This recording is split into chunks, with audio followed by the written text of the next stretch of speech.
നമസ്കാരം കൂട്ടുകാരെ. ഞാനിപ്പോൾ ഇവിടെ മാവിൻ്റെ ഇല പൊട്ടിച്ചു കൊണ്ട് വെച്ചിട്ടുണ്ട്. നിങ്ങളിപ്പോൾ വിചാരിക്കുന്നുണ്ടാവും ഇതിപ്പോൾ എന്തിനാണാവോ. ഒരുപാട് പേർക്കുള്ള പ്രശ്നമാണ് പല്ലുവേദന. ഒരുപാട് ഡോക്ടറിനെ കണ്ട് നമ്മൾ ഒരുപാട് കാശ് ചിലവാക്കണ ഒരു പരിപാടിയാണ് അല്ലേ.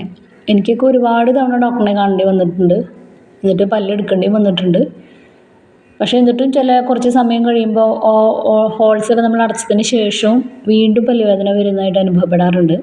അപ്പോൾ വീണ്ടും റൂട്ട് കനാൽ ചെയ്യണം എന്നൊക്കെ പറയാറുണ്ട്. ഒരുപാട് കാശ് ചിലവുള്ള കാര്യമാണ്. നമുക്കൊരു കൊച്ചു സൊല്യൂഷൻ നോക്കാം പല്ലുവേദനയ്ക്ക്. എല്ലാം നമ്മുടെ കയ്യിൽ നിൽക്കണതല്ല. നമ്മൾ ഡോക്ടറിനെ കാണേണ്ട കാര്യങ്ങൾക്ക് ഡോക്ടറെ അടുത്ത് പോകുക തന്നെ വേണം. എന്നാലും എനിക്കിപ്പോൾ കുറച്ച് നാളായിട്ട് ആശ്വാസം കിട്ടുന്നൊരു കാര്യം ഞാൻ നിങ്ങൾക്ക് ഷെയർ ചെയ്യാം.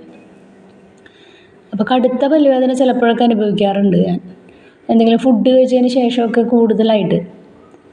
അപ്പോൾ അത് ഒരാളോട് ഷെയർ ചെയ്തപ്പോൾ ആളെനിക്ക് പറഞ്ഞു തന്ന ഒരു റെമഡിയാണ് കേട്ടോ ഞാൻ നിങ്ങളോട് പറയുന്നത്. അത് ഞാൻ പരീക്ഷിച്ച് നോക്കിയിട്ട് എനിക്ക് റിസൾട്ട് കിട്ടിയിട്ടുള്ളതുമാണ്. അതാണ് ഞാൻ ഷെയർ ചെയ്യണത്.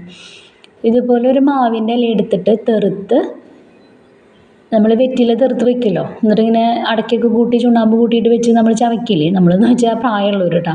പണ്ടത്തെ ആൾക്കാരാണ് അധികം കണ്ടിട്ടുള്ളത്, ഇപ്പോൾ അധികം ആൾക്കാരൊന്നും ചെയ്യണില്ല.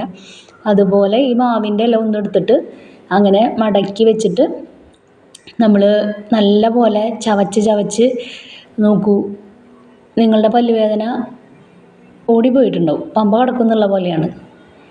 അപ്പോൾ ഞാനിത് പരീക്ഷിച്ചിട്ടുള്ളതാണ്. ഞാൻ രാവിലെ പല്ല് തേക്കുമ്പോൾ നമ്മൾ പണ്ട് ഉമ്മിക്കരി കൊണ്ടൊക്കെയാണ് പല്ല് തേച്ചിരുന്നത്. ഇപ്പോൾ ഉമ്മിക്കരിയൊക്കെ നമുക്ക് കിട്ടാനില്ല. കുറേ അന്വേഷിച്ചാലൊക്കെ കിട്ടുമായിരിക്കും. പക്ഷേ ഇപ്പോൾ ഞാൻ എന്താ വെച്ചാൽ ഉപ്പിട്ടിട്ടാണ് രാവിലെ ബ്രഷ് ചെയ്യുന്നതിൻ്റെ മുൻപ് തേക്കുക. അപ്പോൾ ഉപ്പിട്ട് തേച്ചതിന് മുകളിൽ ഈ പറഞ്ഞതുപോലെ ഒരു മാവിൻ്റെ ഇല എടുത്തിട്ട് തെറുത്ത് വെച്ചിട്ട് അതും രണ്ട് സൈഡിലും വെച്ച് നല്ലതുപോലെ ചവച്ച് പിന്നെ അതുകൊണ്ട് തന്നെ ഒന്ന് റൗണ്ട് ചെയ്യും. അപ്പോൾ നിങ്ങളെല്ലാവരും ഇതൊന്ന് ട്രൈ ചെയ്ത് നോക്കൂ കേട്ടോ. നിങ്ങൾക്ക് എന്നിട്ട് പല്ലുവേദന കുറവുണ്ടെങ്കിലൊക്കെ കമൻറ്റ് ബോക്സിൽ അറിയിക്കണേ. വീണ്ടും കാണാം. Thank you.